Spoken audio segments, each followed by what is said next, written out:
తెలంగాణలో ప్రధాని పర్యటనపై కేంద్ర మంత్రి కిషన్ రెడ్డి కీలక వ్యాఖ్యలు చేశారు. ఇటు అభివృద్ధి అటు రాజకీయంపై పీఎం టూర్ సాగుతుందని చెప్పారు. ప్రారంభోత్సవాల్లో అభివృద్ధి గురించి రాజకీయ వేదికలపై రాజకీయాలే మాట్లాడతారని చెప్పారు. కాళేశ్వరం విషయంలో కాంగ్రెస్ ప్రభుత్వం బీఆర్ఎస్ ను కాపాడుతుందని ఆరోపించారు. తెలంగాణలో డబుల్ ఇంజిన్ సర్కార్ వస్తేనే అభివృద్ధి జరుగుతోందని అంటున్న కేంద్ర మంత్రి కిషన్ రెడ్డితో మా senior correspondent Ramakrishna face to face. Modi సభకు సంబంధించి కేంద్ర మంత్రి కిషన్ రెడ్డి మన మధ్య ఉన్నారు. అడిగి తెలుసుకున్నాం. సార్ చెప్పండి, ఒకవైపు అభివృద్ధి అంటున్నారు, ఒకవైపు రాజకీయాలు అంటున్నారు, మరోవైపు కాంగ్రెస్ కూడా విమర్శలు చేస్తుంది. దీన్ని ఏ విధంగా అభివృద్ధి లేక రాజకీయ? కాంగ్రెస్ మాట్లాడేటువంటి నైతిక హక్కు లేదు కాబట్టి కాంగ్రెస్ గురించి వదిలిపెట్టండి. ఎందుకంటే దేశవ్యాప్తంగా రోజు రోజుకు కుంచుకొని పోతుంది, నశించిపోతుంది కాంగ్రెస్ పార్టీ. ముందు వాళ్ళ పార్టీ గురించి ఆలోచన చేస్తే, వాళ్ళ పార్టీ నాయకత్వం గురించి ఆలోచన చేసుకుంటే వాళ్ళకు మంచిది. ఈరోజు భారతీయ జనతా పార్టీ సంబంధించినంత వరకు లేదా కేంద్ర ప్రభుత్వానికి సంబంధించినంత వరకు మోడీ గారు ఈరోజు తెలంగాణలో సుమారు 9,400 కోట్ల రూపాయల అభివృద్ధి కార్యక్రమాలకు భూమి పూజ చేయడానికి వస్తూ ఉన్నారు. అదేవిధంగా వారు చాలా రోజుల తర్వాత వస్తున్నారు, పార్లమెంట్ ఎన్నికల తర్వాత వస్తున్నారు కాబట్టి బహిరంగ సభ కూడా పరేడ్ గ్రౌండ్స్లో ఏర్పాటు చేస్తారు. ఆ బహిరంగ సభ కూడా చాలా పెద్ద ఎత్తున జనము రావడానికి ఆలోచిస్తున్నారు. స్వచ్ఛందంగా ముందుకు వచ్చేటువంటి పరిస్థితులు కూడా కనిపిస్తూ ఉన్నాయి. కాబట్టి ఈరోజు తెలంగాణలో మనం చూస్తున్నటువంటి నేపథ్యంలో 10 సంవత్సరాల పాటు బీఆర్ఎస్ పార్టీని చూశారు. ఆ రోజు కుటుంబ పార్టీ, అవినీతి పార్టీ ఏ రకంగా తెలంగాణను దోచుకున్నదో, తెలంగాణ బంగారు తెలంగాణ అని చెప్పి బంగారు కుటుంబంగా మార్చుకున్నారు. మరి అనేక రకాల హామీ ఇచ్చారు, వాళ్ళు కూడా అమలు చేయలేకపోయారు. నేను పొడి చేస్తా, బీఆర్ఎస్ పార్టీని మరి జైల్లో పెడతా, 1,00,000 కోట్లు కక్కిస్తా, మార్పు తీసుకొస్తా, ప్రజాపాలన తెస్తా అని చెప్పి అధికారంలోకి వచ్చినటువంటి రేవంత్ రెడ్డి 2 సంవత్సరాలు అయిపోయింది, 2.5 సంవత్సరాలు పూర్తయింది. ఏ ఒక్క హామీ కూడా, ఆర్టీసీ బస్సు హామీ తప్ప ఇంకే ఒక్క హామీ కూడా అమలు చేయలేదు. నిరుద్యోగుల జాబ్ క్యాలెండర్ లేదు, నిరుద్యోగ వృత్తి లేదు, 4,000 ఇస్తాను నెలకు. మహిళలకు సంబంధించి మరి ఆర్థిక సహాయం అన్నాడు, బంగారు తులం అన్నాడు, పెళ్ళైతే స్కూటీ అన్నాడు, విద్యార్థులకు 5 లక్షల రూపాయల విద్యా భరోసా కార్డు అన్నాడు, దళిత కుటుంబాలకు 12 లక్షలు అన్నాడు. మరి ఈ రకంగా అనేక బీసీలకు 1,00,000 కోట్లు అన్నాడు. ఏ ఒక్కటి కూడా ఇందులో అమలు చేయలేనటువంటి పరిస్థితి. ఈరోజు చేతులు ఎత్తేశాడు. నన్ను కోసినా కూడా ₹1 ఇక్కడ ఉడతలేదు అంటున్నాడు. పూర్తిగా ఈరోజు ఈ 2.5 సంవత్సరాల్లో లక్షలాది కోట్ల రూపాయలు అప్పు చేసినప్పటికీ కూడా మరి ఈరోజు తెలంగాణ బాగుపడే పరిస్థితి లేదు. తెలంగాణ కష్టాల నుంచి గట్టెక్కే పరిస్థితి లేదు. రోజుకు తెలంగాణ ఆర్థిక వ్యవస్థ దిగజారుతున్నటువంటి పరిస్థితి.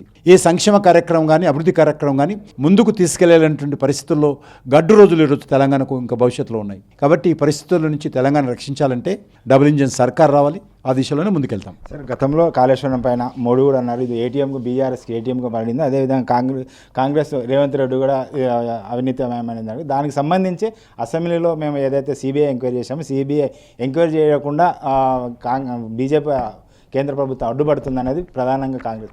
నువ్వెందుకు అయ్యా? నీకు చేతి లేదా? నీకు పోలీసులు లేరా? అధికారం లేదా? నీకు ప్రజలు నీకు అధికారం ఇచ్చారు కదా, కత్తి ఇచ్చారు కదా యుద్ధం చేయమని.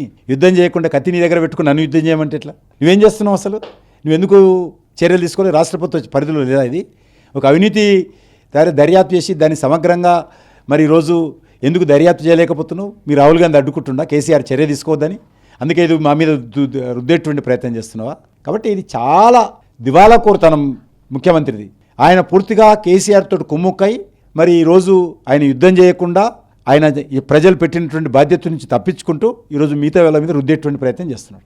ఏదైతే మీరు చెప్తున్నారో దానికి సంబంధించి కాళేశ్వరం ప్రాజెక్టుకి సంబంధించి ఇతర రాష్ట్రాల్లో కూడా ఉన్నాయి కాబట్టి సిబిఐ ఎంక్వైరీ చేయాలన్నది ప్రధాన. ఈ కాళేశ్వరంలో ఇతర రాష్ట్రాలు ఏమీ లేదు. ఎక్కడుంది ఇతర రాష్ట్రాలు? కాళేశ్వరం టోటల్గా తెలంగాణ రాష్ట్రానికి సంబంధించి, తెలంగాణకు సంబంధించినటువంటి ప్రభుత్వ నిధులు దుర్వినియోగం విషయంలోనే ఉంది తప్ప ఇతర రాష్ట్రాలకు ఏం సంబంధం లేదు.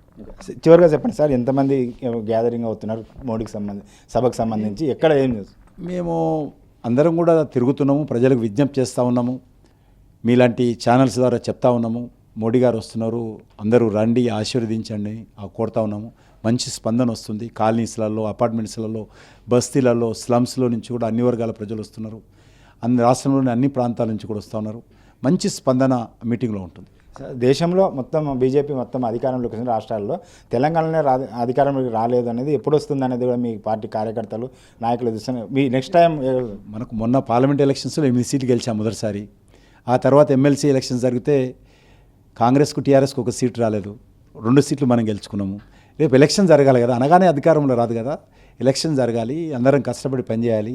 ఈ 2.5 సంవత్సరాలు కూడా ప్రజల మధ్యలో తిరగాలి, ప్రజా సమస్యల మీద పోరాటం చేయాలి, ప్రజల మద్దతు కూడగట్టాలి. అసెంబ్లీ ఎలక్షన్స్లో అందరం సమర్థవంతంగా ప్రజలకు విశ్వాసం కల్పించి ముందుకెళ్ళాలి. అప్పుడు మనం తప్పకుండా గెలుస్తాం. నెక్స్ట్ తెలంగాణ టార్గెట్గా ఏ అంశాలను ప్రధానంగా ప్రజా సమస్యల మీద ఏ నినాదంతో ముందుకెళ్తారు సార్? ఏదైతే కాంగ్రెస్ పార్టీ హామీ ఇచ్చిందో ఏదైతే హామీ తీసుకొని ప్రజలు ఓట్లు వేసుకొని అధికారంలోకి వచ్చిందో ఆ వైఫల్యం మీద ఎండకట్టాలి. తెలంగాణ ఉద్యమం దేనికోసం స్టార్ట్ అయింది, ఆ విషయంలో ప్రజల మధ్యకి తీసుకెళ్ళాలి. తప్పకుండా తెలంగాణ డెవలప్మెంట్ మీదనే, తెలంగాణలో జరుగుతున్నటువంటి అవినీతి మీదనే ఆ పోరాటం ఉంటుంది. ఇది ఏదైతే కాంగ్రెస్ ప్రభుత్వం కానీ నిధులు కానీ దానికి సంబంధించిన కాళేశ్వరం ప్రాజెక్టు సంబంధించి ఏదైతే ఉన్నావో దానికి కేంద్ర ప్రభుత్వం లేదు, రాష్ట్ర ప్రభుత్వం ఆధీనంలో ఉంటుంది కదా, ఆ రాష్ట్ర ప్రభుత్వం కూడా దానికి సంబంధించిన నిధులు ఇస్తాం. అదేవిధంగా రాష్ట్రానికి ఏమి ఇచ్చాడో మోడీ తెలుసు. అన్ని విషయాలు కూడా మేము ఎక్కడ తెలియలేదు. నెక్స్ట్ టార్గెట్ మాత్రం తెలంగాణ అని కిషన్ రెడ్డి చెప్తున్నాడు. కెమెరామెన్ తరుణ్తో రామకృష్ణ, మెట్రో టీవీ, హైదరాబాద్.